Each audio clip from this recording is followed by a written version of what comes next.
Olá, estamos iniciando Folha da TV pela TV com Maceió, TV Maceió Agora, Rádio Maceió Agora, todas as redes sociais, além de mais de 20 aplicativos pelo sistema IPTV, um público estimado de mais de 500 mil de pessoas. Esse programa é a realização do jornal Folha de Alagoas. A nossa entrevistada de hoje é a professora da Universidade Federal de Alagoas, doutora em Economia, Luciana Caetano. Professora, muito obrigado. É um prazer estar aqui, dialogar com você e com o seu público. Professora, há cerca de 3 anos, podemos assim dizer, o Brasil praticamente não cresce.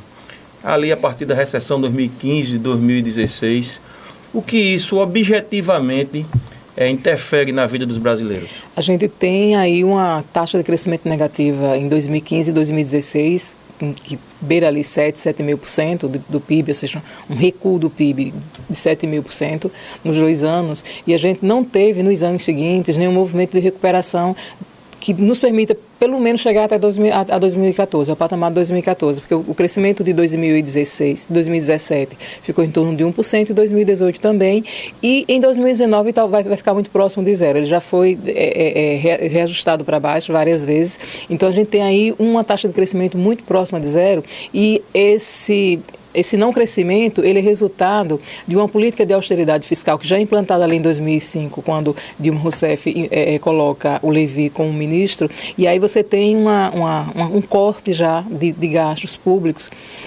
que vai, de um certo modo, contribuir com uma queda de ritmo de crescimento da economia brasileira. Isso vai se refletir também nos estados, e o efeito colateral disso mais perverso é a elevação da taxa de desemprego, que já começa a crescer muito ali em 2015 e continua se elevando nos anos seguintes, de modo que a gente tem hoje quase 14 milhões de pessoas desempregadas, o que representa, do ponto de vista social, um prejuízo muito grande, inclusive para a economia, porque desemprego significa uma redução da massa salarial e, consequentemente, um comprometimento de todos os setores, não só dos macro setores, dos setores dos grandes conglomerados, mas também de pequenas e microempresas, até mesmo do mercado informal. Ou seja, a partir do momento que você tem um menor número de pessoas inseridas no mercado de trabalho, você tem também um menor volume de renda circulando, e isso tende a travar a economia.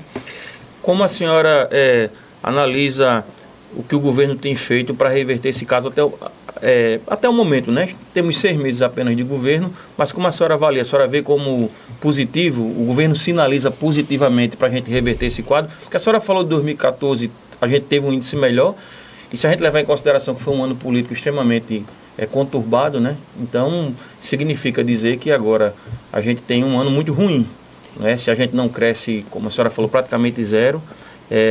Como a senhora vê esse cenário atual? Na verdade, a gente tem uma agenda de governo que vai começar ali com o corte de gastos públicos já em 2016, com o congelamento dos gastos, e com uma reforma trabalhista que vai acontecer em 2017. Essas duas medidas, na verdade, elas vão pavimentar o caos que a gente encontra hoje, porque ela vai comprometer a distribuição de renda no país, e ela já vai significar um corte brusco dos gastos públicos. O que vai acontecer em 2019 com a entrada de Jair Bolsonaro? É que não há um plano de voo para a retomada do crescimento econômico, porque a gente se mantém no modelo de austeridade fiscal, e quando você tem uma economia em recessão, e é o que a gente tem nesse período de 2015 a 2018, se você tem uma economia que não cresce, você não pode continuar com a austeridade fiscal, porque você precisa da elevação dos gastos governamentais para promover a retomada do crescimento. O que vem sendo feito, ao contrário, é exatamente uma proposta de aumentar esse recrudescimento da crise com uma tentativa de aprovação de uma reforma previdenciária. E mais ainda, a reforma trabalhista que vai acontecer em 2017, ela começa a ser percebida com mais clareza nos anos seguintes, 2018 e agora 2019, que é com as novas contratações que vão precarizar mais ainda as relações de trabalho e vão coincidir com a legitimação da informalidade através do trabalho intermitente e do negociado sobre o legislado, que permite, inclusive, uma redução de salário ou então uma demissão com recontratação com salários menores. Esses elementos todos, em grande medida, tem contribuído crescimento com o agravamento da crise no Brasil. A única possibilidade de retomada do crescimento seria com a melhor distribuição de renda. O que vem sendo feito é exatamente o inverso disso. Ou seja, a partir do momento que a reforma trabalhista ela avança, foi vendida como uma salvação. Dizia que a reforma trabalhista era a saída para a geração de empregos e na prática a gente viu que não aconteceu. A gente fez o discurso, ou seja, os economistas mais progressistas, os movimentos sociais, os movimentos sindicais fizeram o discurso de que aquilo ia piorar ainda mais a crise, porque isso já tinha sido observado na Europa, vários países desenvolvidos inclusive tinham implantado e estavam voltando atrás, a Itália inclusive estava revendo já a sua reforma trabalhista, do mesmo jeito que a reforma previdenciária, o sistema de capitalização foi implantado em vários países e muitos estão voltando atrás porque também não deu certo. A gente não conseguiu aprender com os erros que foram cometidos por outros países. Implantamos mesmo assim por uma demanda da classe empresarial, porque entende que menos salários é mais lucro e não compreende que um aumento da desigualdade social, ela tende a atravancar a economia, porque para você vender, você precisa ter uma capacidade de consumo, perfeitamente. Até você que não é economista compreende isso. Ou seja, para que você venda é preciso que do outro lado tenha alguém para comprar. Se você tem uma reforma trabalhista que precariza muitas relações de trabalho e que diminui muito a massa salarial, ela não vai aumentar a margem de lucro, porque para aumentar a margem de lucro você precisa vender. Então você chegou num ponto a partir do qual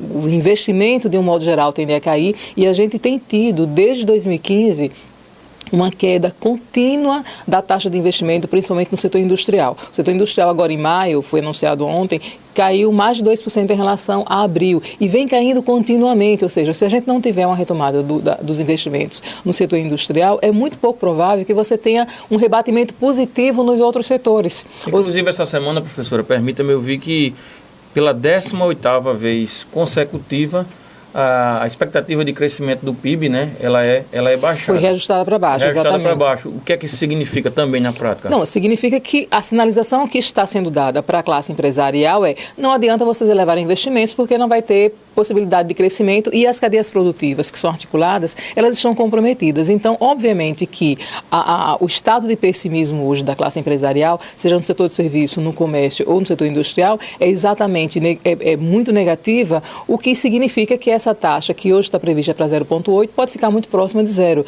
E isso vai significar, na prática, uma elevação ainda maior da taxa de desemprego e da informalidade no país. Então, isso, obviamente, demanda... Tende a ficar pior. Tende a ficar pior, porque na hora que você tem uma queda dos investimentos e da geração de emprego, você tem também uma queda da arrecadação tributária. Então, mesmo que o governo não queira, agora ele é forçado a cortar gastos, porque ele não tem mais como dar conta disso, a menos que ele aumente o grau de endividamento. Então, na verdade, quem está hoje no comando do governo, principalmente na área econômica, não consegue compreender, é de que você não pode adotar um modelo de austeridade fiscal quando você tem um quadro recessivo na economia. E mesmo que você tenha uma elevação do grau de endividamento, isso é preferível considerando o efeito multiplicador do gasto público, ou seja, na hora que você não tem dinheiro, não tem receita tributária para levar os investimentos, é razoável que você aumente o grau de endividamento, considerando que você cria uma expectativa positiva junto à classe empresarial, fazendo com que os investimentos privados cresçam e a partir disso você consiga contratar mais pessoas e ter uma retomada da capacidade de consumo. Né? Há uma compensação no médio e no longo prazo, ou seja, o governo se endivida um pouco no primeiro instante, dá uma sinalização positiva para a classe empresarial, você tem uma retomada dos investimentos, um aumento da contratação de pessoas e você vai pouco a pouco retomando a capacidade de crescimento. Mas isso não é compreendido pelos ultraneoliberais. Então, o que está posto é uma defesa cega da austeridade fiscal, com corte de gastos a qualquer preço, sem compreender que esse corte de gastos vai também cortando receita tributária pouco a pouco, porque você vai inviabilizando a elevação dos investimentos privados. A senhora falou de reformas. A reforma da Previdência, mais especificamente anunciada, né, pelo ministro Paulo Guedes, ela é saudável para a economia? A senhora acha que é a solução? Ela realmente vai ter o efeito que o governo diz que terá? Ela vai agravar enormemente as condições socioeconômicas que estão colocadas hoje, principalmente para os estados periféricos, que têm uma dependência muito grande da renda previdenciária. Professora, não diga isso. É a única coisa, é a única verdade possível de ser dita para a sociedade brasileira hoje. Ainda vai piorar. Ainda vai, se a reforma previdenciária for... Só para você ter uma ideia, o governo hoje não consegue... Falam que vão economizar um trilhão de reais, né? Algo em torno de R$1 trilhão, que a economia vai ser muito bom. Então vamos compreender o que é essa economia. Por favor. O que é a economia que está sendo anunciada pelo ministro Paulo Guedes? A economia significa uma transferência de renda daquelas pessoas que estão na base da pirâmide para o Estado e para as empresas. Então, isso na prática significa um aumento da desigualdade na distribuição da riqueza, da renda que é gerada no país. As pessoas vão perder ainda mais o poder de compra. Exatamente. Se você pegar, por exemplo, a contribuição previdenciária no Brasil hoje, 66% corresponde a um salário mínimo da renda previdenciária. 84% até 2 salários mínimos.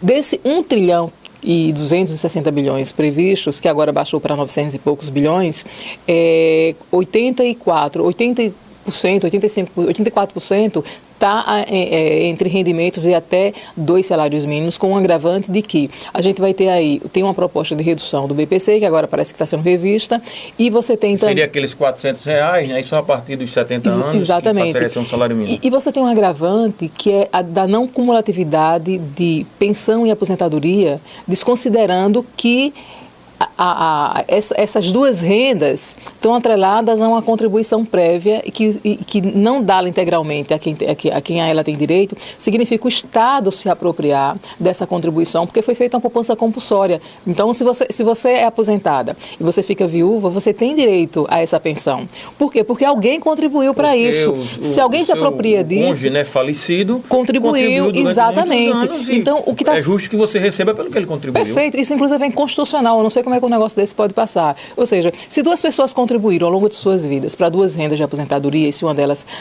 morre antes de ter direito a ela, é razoável que a esposa tenha direito. Por quê? Porque houve uma contribuição para isso. Ou foi uma poupança compulsória. E isso está hoje limitado a 60%. Com 10 pontos percentuais para cada dependente. Ou então, no caso de 2 rendas, você só receber até acima de 4 salários mínimos você não recebe, e até 4 você recebe até 20% dela. Então, há uma apropriação indevida de uma poupança compulsória que foi feita ao longo de 30, 25 anos, e isso me parece inconstitucional. E ainda assim está sendo colocado como uma coisa razoável, e é essa economia que o governo quer fazer. Ou seja, esse R$1 trilhão significa retirar de quem tem direito a uma renda que já é muito baixa aquilo que lhe é devido pela Constituição. A gente tem hoje um prejuízo muito grande na transferência de renda das camadas mais pobres para o Estado e para as empresas, considerando que a economia que se prevê hoje, ela vai recair exatamente para quem ganha até 2 salários mínimos. E qual é o prejuízo hoje para os estados periféricos, como Alagoas, Piauí e Maranhão? Além de esses estados terem uma dependência muito grande da renda previdenciária, são estados em que quase 70% da população ganham somente até 2 salários mínimos, e que você tem também uma taxa... O alvo da Previdência, né? Exatamente. Você tem uma taxa de informalidade nesses estados que ultrapassa 50%. O Maranhão chega próximo de 60%, 67% de informalidade, o que significa uma descontinuidade na contribuição previdenciária. E você tem também, nesses estados mais pobres, uma menor expectativa de vida. No estado de Alagoas, por exemplo, Alagoas, Maranhão e Piauí, os homens têm uma média de expectativa de vida em média de 66 anos. Se você tem uma previdência em que o direito previdenciário está garantido a partir de 65 anos, significa que muita gente não terá direito a esse benefício, ainda que tenha contribuído ao longo de sua vida. Ou seja, o que está posto para os estados, para as comunidades mais pobres? É que, como a expectativa de vida é mais baixa, como a renda também é mais baixa, como você tem mais informalidade, você não vai conseguir cumprir sequer o prazo até o seu tempo total de vida. Ou seja, muita gente provavelmente vai morrer até pelas condições de vida. Quem ganha 2 salários mínimos não tem plano de saúde, usa o SUS. Então, essas dificuldades já tem todas... uma situação de vida já, né, desfavorável. Moradia, alimentação, acesso à saúde, à escola. Vão contribuir e praticamente não vão usufruir do que não vão contribuir. As condições de vida que estão colocadas para a população mais pobre faz com que dificilmente você tenha pessoas muito pobres chegando a 90 anos. Onde é que você vai encontrar isso?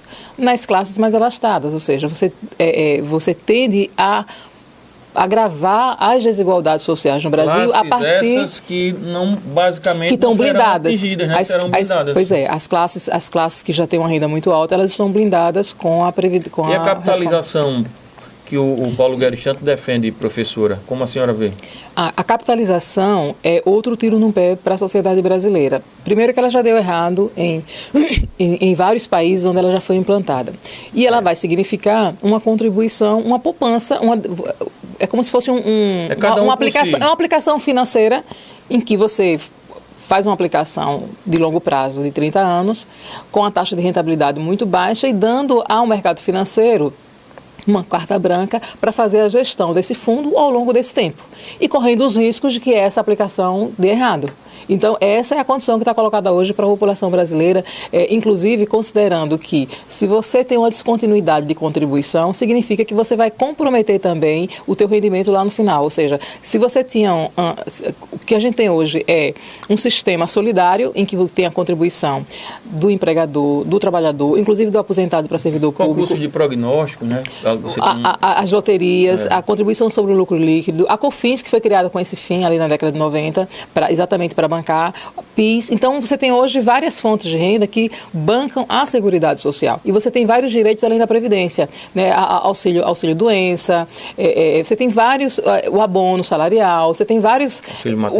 O auxílio maternidade, o seguro defeso, que é pago aos pescadores. Então, você tem um conjunto de benefícios que são bancados por esse conjunto também de fontes de receita. Esses benefícios deixarão de existir com a reforma? Eles estarão comprometidos, considerando que o governo, a partir do momento que o governo transfere a arrecadação da Previdência para a iniciativa privada, significa também um esvaziamento da receita previdenciária, como está colocada hoje pela Constituição de 1988. Então, qual é o grande risco do sistema de capitalização? Além de você jogar para o trabalhador a responsabilidade de uma aplicação financeira de longo prazo, você também vai esvaziar o caixa do governo. Ou seja, o INSS não vai conseguir, talvez, nem bancar as aposentadorias de quem hoje já está aposentado, considerando o estímulo ao esvaziamento desse caixa a partir do momento que você transfere essa contribuição do setor público para o setor privado. Na maioria dos países, o ônus imposto ao Estado é em torno de 2,5% PIB.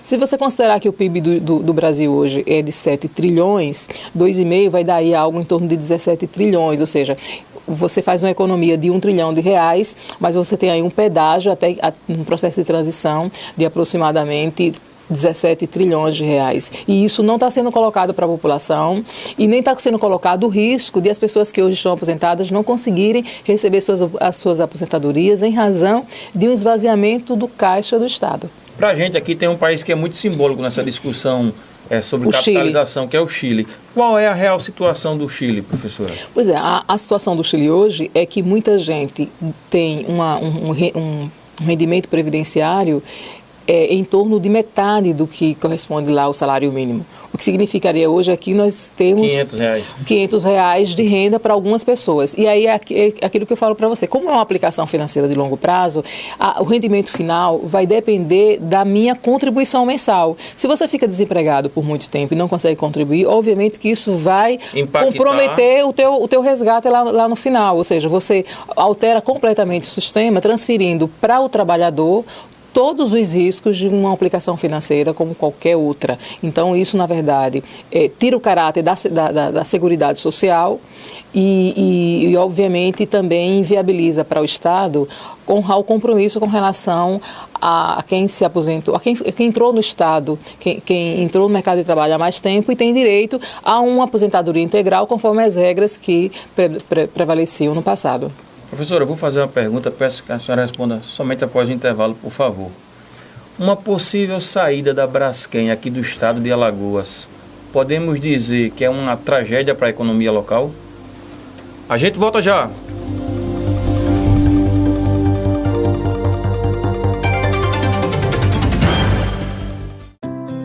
Para algumas pessoas é impossível comer todos os dias um delicioso cuscuz. Mas isso agora é possível com o novo cuscuz Flocão Fibras Coringa. Ele é rico em fibras, que acelera o trânsito intestinal e ajuda o organismo a absorver menos calorias e colesterol, o que é bom para hipertensos, pessoas que querem perder peso e diabéticos. Flocão Fibras Coringa, o único flocão com selo da Associação Nacional de Diabetes.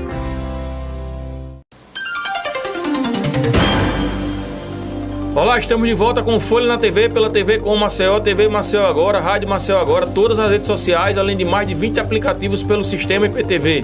Um público estimado de mais de 500 mil pessoas. Esse programa é a realização do jornal Folha de Alagoas. A nossa entrevistada de hoje é a professora da Universidade Federal de Alagoas, doutora em Economia, Luciana Caetano. Professora, deixamos uma pergunta no ar, antes do nosso intervalo. É em relação à atividade que a Braskem realiza no estado de Alagoas. Uma possível saída da Braskem, quais seriam as consequências? É uma tragédia para o estado de Alagoas do ponto de vista econômico? Olha, tragédia maior é o que a gente tem posto hoje em relação aos bairros que estão afetados com o problema causado pela Braskem. Pelo menos se ficar confirmado que o problema foi causado pela extração mineral.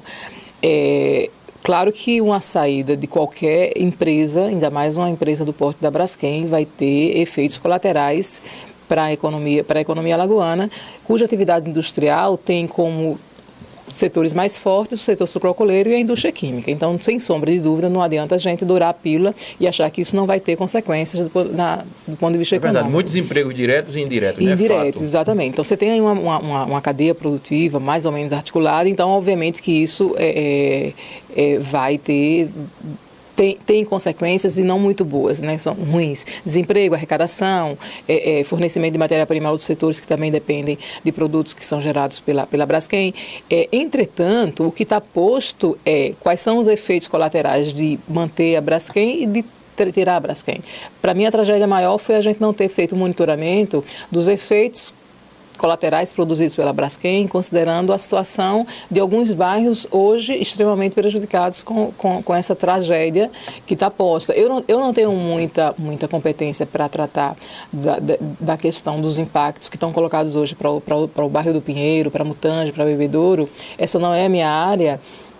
Mas eu não tenho a menor dúvida que, tanto do ponto de vista social, do ponto de vista social, do ponto de vista econômico, que essa tragédia é muito maior, porque a gente não consegue hoje ter uma estimativa de qual é o valor do prejuízo individual e para a cidade, entendeu? Ou seja, tirando a tragédia individual de cada morador, para o município de Maceió, ou seja, qual é o prejuízo para o município de Maceió de você ter um bairro devastado? Então, aquela região ali representava, né? Exatamente. Isso para mim não é nem passível de discussão. A Braskem tem que sair. Se tiver comprovada que ela é a responsável, se tiver comprovado que ela é responsável por isso, obviamente tem nem que discutir, independente do prejuízo que se possa ter do ponto de vista econômico, até porque tem uma tragédia muito maior, que é a condição a que as pessoas já foram submetidas até agora e o que isso representa para o município de Maceió em termos de recuperação de área, que provavelmente isso talvez se dê no médio prazo, mas levará algum tempo para você ter uma acomodação desse terreno. Provavelmente, eu acredito, inclusive, volto a dizer, não é a minha área de competência, mas acredito que a partir do momento que você tiver uma interrupção da atividade, talvez as coisas voltem a se estabilizar. Mas isso deve levar algum tempo e, de qualquer modo, você tem aí um prejuízo enorme para o município, considerando, inclusive, a arrecadação tributária sobre atividades econômicas daquela região, que não a Braskem, mas comércio, enfim. Mas eu tenho o entendimento de que, comprovada a responsabilidade, que ela tenha que sair, independente de qual seja o ônus do ponto de vista econômico que seja causado direto e indiretamente. Professora, além do fomento ao turismo e o agronegócio, qual seria uma alternativa econômica para o estado de Alagoas, na sua opinião? Olha, o estado de Alagoas, ele precisaria fazer um investimento muito grande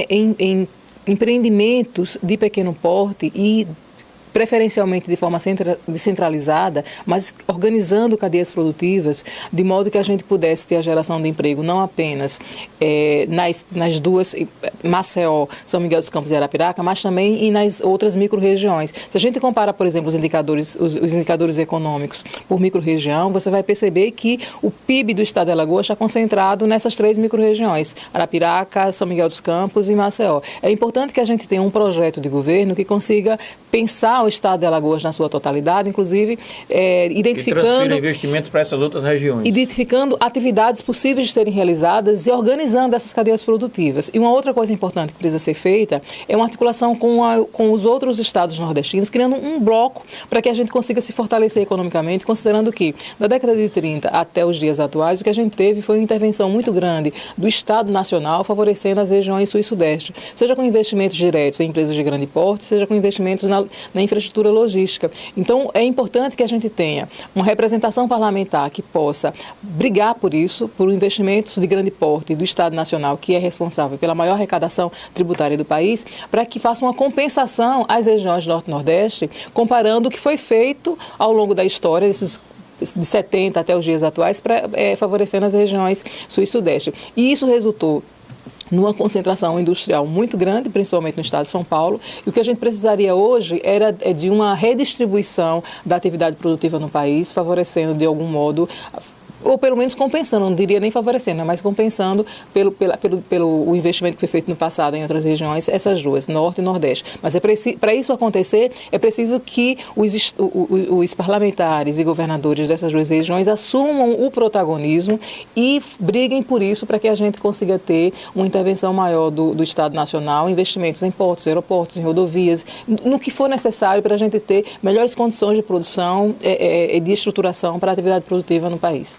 Por falar em Estado Nacional, como a senhora viu o acordo de livre comércio entre o Mercosul e a União Europeia, que foi firmado essa semana? Pois é, embora esteja sendo apresentado pelo governo... Tem muita gente comemorando, mas é realmente tudo isso? Qual o lado positivo e negativo? Pois é, o lado negativo disso é que você tem, na América Latina, países com baixo conteúdo tecnológico em comparação com os países, com a Ásia e Europa e América do Norte. Então, no caso a Europa, né, que a gente está falando da União Europeia.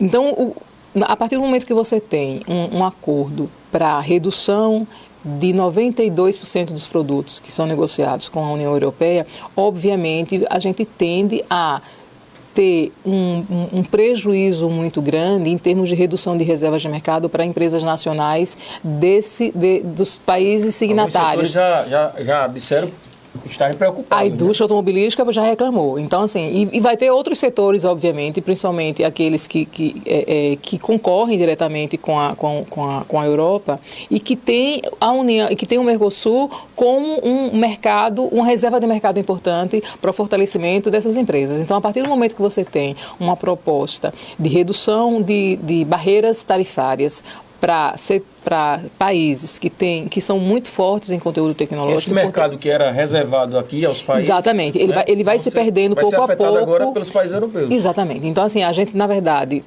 reduz as barreiras, mas a gente reduz as barreiras sem ter o grau de competitividade que tem os países mais ricos, que tradicionalmente sempre dominaram os mercados. Então, na verdade, o que a gente fez foi abre as porteiras e aí, obviamente, que isso pode resultar na falência de algumas empresas nacionais, não só no Brasil, mas também nos outros países signatários, Argentina, Paraguai e Uruguai. Voltando para a questão local aqui do nosso estado, a FEComércio tem como dados, disponibiliza como dados que nós temos cerca de 90 mil pessoas endividadas aqui no estado. Como lidar com essa problemática, professora? Qual a saída para essa situação? Olha, a saída seria a gente ter uma recuperação dos empregos, ou seja, porque você tem um aumento do grau de endividamento. Isso é muito ruim, né, para a economia? Isso é muito ruim, inclusive isso tende a fazer com que a taxa de juros fique cada vez mais alta, não a Selic, mas as taxas de juros que são cobradas pelos bancos, nas mais diversas modalidades de crédito, porque você aumenta o risco. Ou seja, à medida que você aumenta o grau de endividamento... querem se proteger, com isso aumenta as taxas, uma vez que já tem muita gente endividada. Exatamente. Quando você aumenta a taxa de inadimplência, automaticamente você aumenta uma das variáveis que compõem a taxa de juros que é cobrada no mercado, e é o risco. Então, quando você aumenta o risco, é ruim para todo mundo. Então, e não tem como corrigir isso senão com a retomada do crescimento econômico. Ou seja, como é que eu consigo quitar dívidas? A partir do momento que eu gero renda. Como é que você gera renda? A partir do trabalho. Não existe outro caminho. Então, ou a gente começa a ter uma retomada do crescimento econômico, mesmo que a gente consiga fazer isso localmente de algum modo, ou então, muito dificilmente, a gente vai conseguir reverter o quadro de endividamento das pessoas, das famílias. Olhando agora pelo outro lado, né? Tem o lado dos endividados, que é uma situação complicada, como a senhora falou, mas o lado de quem tem algum capital, de quem tem alguma reserva. Nesse momento, na sua opinião, qual a melhor saída? Qual o melhor investimento? O que é que essas pessoas devem fazer com esse patrimônio? Olha, para quem não tem nenhuma experiência... Considerando toda a conjuntura. Toda a conjuntura, sim.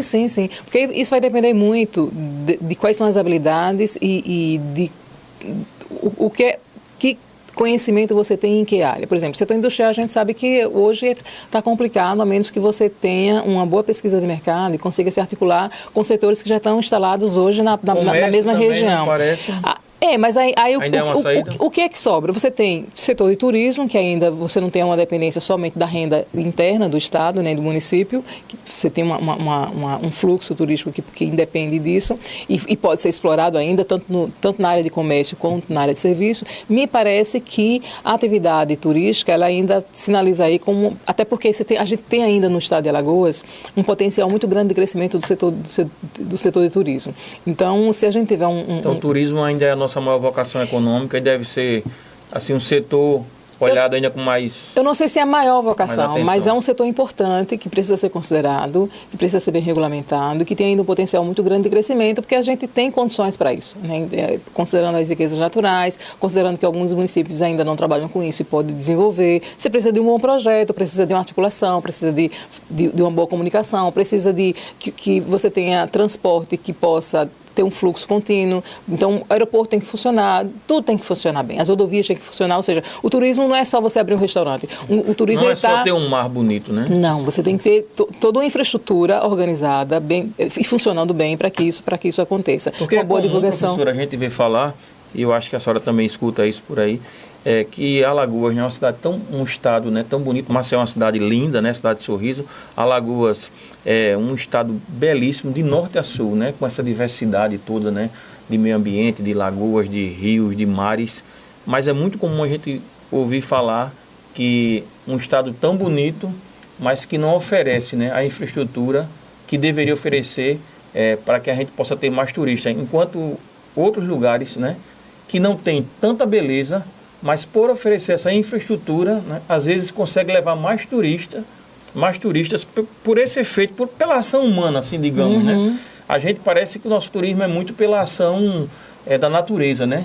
Mas pouca intervenção humana que faça com que os turistas venham para cá. Por exemplo, na orla de Maceió, a gente não tem banheiro público. Exatamente. Então, é isso que eu falo, assim, não é só você abrir um restaurante, não é só você abrir uma casa de show, não, você precisa é preciso que haja um diálogo entre setor privado e setor público, numa perspectiva de que o turismo seja planejado como uma cadeia bem organizada em todos os pontos, desde número de voos para determinadas regiões, e voo nacional, internacional. Acesso do aeroporto ao setor hoteleiro. A mobilidade urbana. Então, tudo tem que ser pensado. Ou a gente pensa a cidade no seu todo, ou o turismo não vai funcionar bem. E é importante que a gente também tenha a compreensão de que a cidade tem que ser planejada não só para o turista, mas para os moradores da periferia também, ou seja, a cidade e funciona melhor o turismo, inclusive, se você tiver essas condições socioeconômicas bem trabalhadas para todo o universo. Até para os turistas visitarem, por exemplo, os poucos museus que nós temos aqui, é complicado, porque às vezes nem estacionamento não tem. Exatamente. Quer dizer, exatamente. É um sistema precarizado que você dificulta o acesso, né, do turista. Exatamente, mas eu vejo ainda o turismo, se for projetado para médio prazo com um grande potencial de crescimento, em que a gente pode inserir muitas pessoas, mas para isso é necessário tanto o investimento em infraestrutura como na formação daquelas pessoas que possam vir a trabalhar nessa área. Então eu posso dizer que se a senhora fosse investir todo aquele dinheiro que a senhora tem lá, né, guardado lá, não sei, né, qual investimento, né, lá na poupança, talvez, a senhora investiria aqui no turismo? Eu não sei se eu tenho competência para trabalhar com as áreas que estão relacionadas ao turismo, mas de repente aí uma consultoria é uma boa opção, porque assim, é importante também que você faça investimento numa área que você conhece, com a qual você tem alguma familiaridade. Não só porque estão dizendo que vai dar dinheiro. Exatamente, né? Mas é importante que você trabalhe naquilo que você gosta, que você tenha alguma relação afetiva com aquilo. Investir em alguma coisa só porque está dando dinheiro, se você não tiver uma relação boa com aquela atividade, provavelmente ela vai ficar muito pesada com o passar do tempo. Então é importante que você compreenda quais são...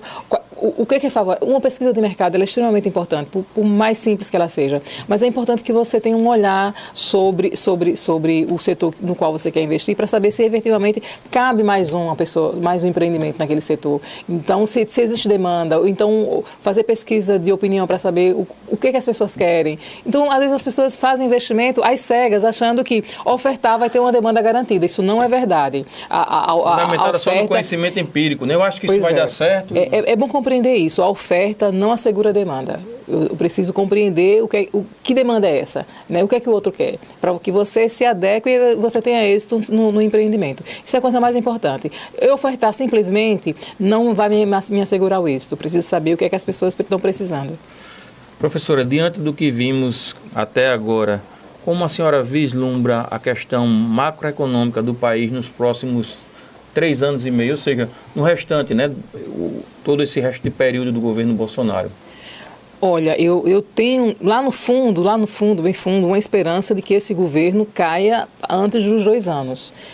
E se não cair até os 2 anos, a gente vai ter um recrudescimento dessa crise até lá, porque eu não vejo nenhuma sinalização na fala de Bolsonaro, nem do ministro da Economia, numa perspectiva de ter uma sinalização para a retomada do crescimento econômico. E a não retomada do crescimento econômico significa a não inclusão das pessoas hoje desempregadas nesse mercado. Então, obviamente que isso tende a piorar cada vez mais. E mais ainda, pelas decisões que vêm sendo tomadas nas mais diversas áreas. As sinalizações não são positivas, ao seu ver. São muito ruins do ponto de vista social, do ponto de vista político, do ponto de vista econômico, do ponto de vista cultural. Sob qualquer ponto de vista, o que está posto até o final desse governo é muito ruim. A minha esperança é que a gente tenha uma movimentação que possa interromper essa gestão antes dos 4 anos. Se isso não acontecer, a gente está fadado aí a pagar um preço muito alto por isso. Ou seja, não existe nenhuma possibilidade de crescimento com esse modelo de austeridade fiscal que está sendo colocado hoje para a economia brasileira. Luciano, nós temos um quadro aqui no nosso programa chamado Curte ou Não Curte. A gente apresenta uma imagem para o entrevistado, entrevistada, pergunta se ela curte ou não curte, seguindo as tendências, né, das redes sociais, e que faça um breve comentário se assim entender, ok? Certo, vamos lá. Vamos lá, primeira imagem. Nossa, Ministro Paulo Guedes. Não curto, nunca na vida, jamais. Foi a pior tragédia que a gente trouxe para o país, foi o ministro Paulo Guedes, não só pela reforma previdenciária, mas por toda a condução equivocada de uma economia que precisa de uma intervenção maior do Estado, e ele vem sinalizando exatamente o contrário disso, o que tende a agravar ainda mais o grau de pobreza que a gente já tem no país. Próxima imagem. Conselho Tributário Estadual. Nossa. Curte ou não curte, professora? Eu precisava ver os nomes. Assim, eu tenho pouca informação a respeito da atuação do Conselho Tributário. Existe para funcionar bem, não sei como funciona hoje. Então, eu posso ficar na neutralidade então, com relação... Ficar na neutralidade, né? Nessa imagem. Próxima imagem. Jorge Santoro. Jorge Santoro, olha, eu curto, eu acho que ele é um cara competente. Eu posso ter alguma divergência em algum ponto, mas eu acho que é um cara que se propõe a fazer um bom trabalho como secretário. Ok. Próxima imagem. Presidente Jair Bolsonaro. Nossa, eu acho que consegue ser pior do que Paulo Guedes. Não curto, acho que foi uma grande tragédia o que aconteceu no Brasil. Uma pessoa que consegue misturar truculência com um discurso conservador e moralista em nome de Deus, o que acabou contaminando uma parte mais vulnerável da sociedade brasileira, menos informada, pelo viés da religiosidade, e faz com que pessoas que dependem do Estado aprovem o governo que tem no seu discurso, desde o primeiro instante, o Estado mínimo, a exclusão social, a discriminação, o preconceito. Então, assim, por tudo que está colocado, eu não curto, e lamento muito por tudo que a gente está passando em razão de termos esse homem como presidente da República. Não me representa. Próxima imagem. Governador Renan Filho. Olha, politicamente eu estou em outro campo, assim, estou mais à esquerda e acho que é um centro-direita, mas eu não, assim, não...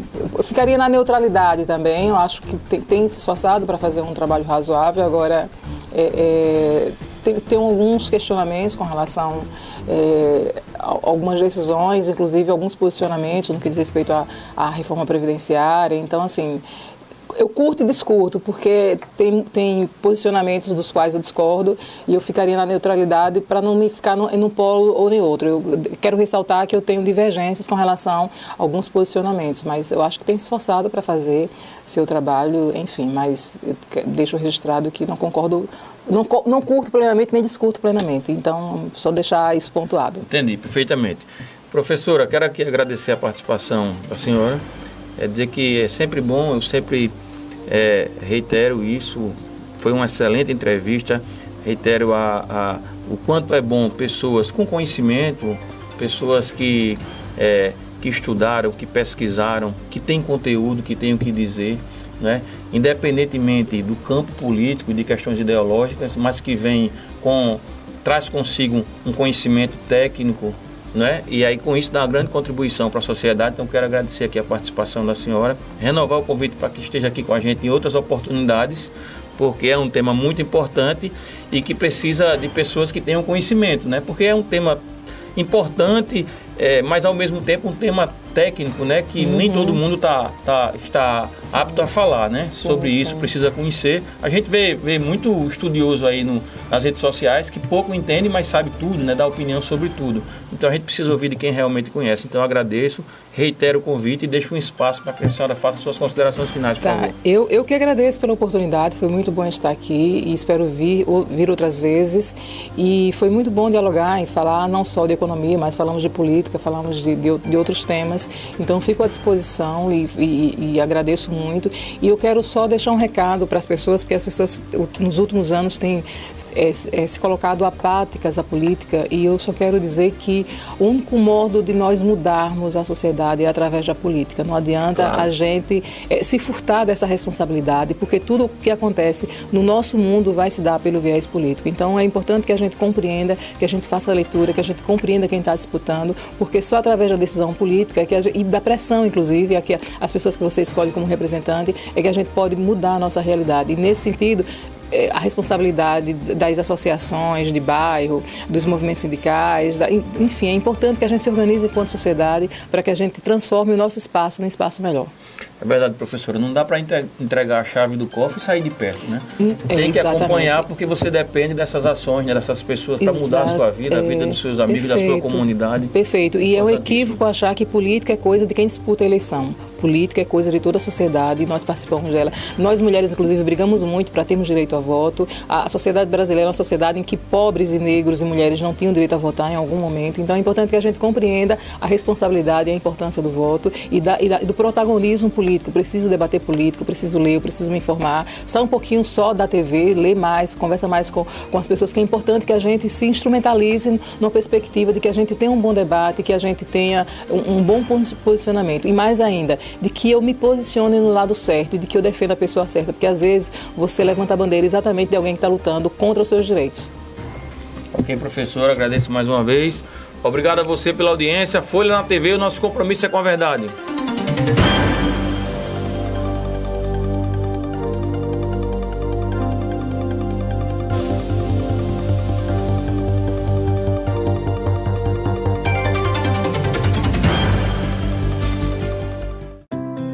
Para algumas pessoas é impossível comer todos os dias um delicioso cuscuz. Mas isso agora é possível com o novo cuscuz Flocão Fibras Coringa. Ele é rico em fibras, que acelera o trânsito intestinal e ajuda o organismo a absorver menos calorias e colesterol, o que é bom para hipertensos, pessoas que querem perder peso e diabéticos. Flocão Fibras Coringa, o único flocão com selo da Associação Nacional de Diabetes.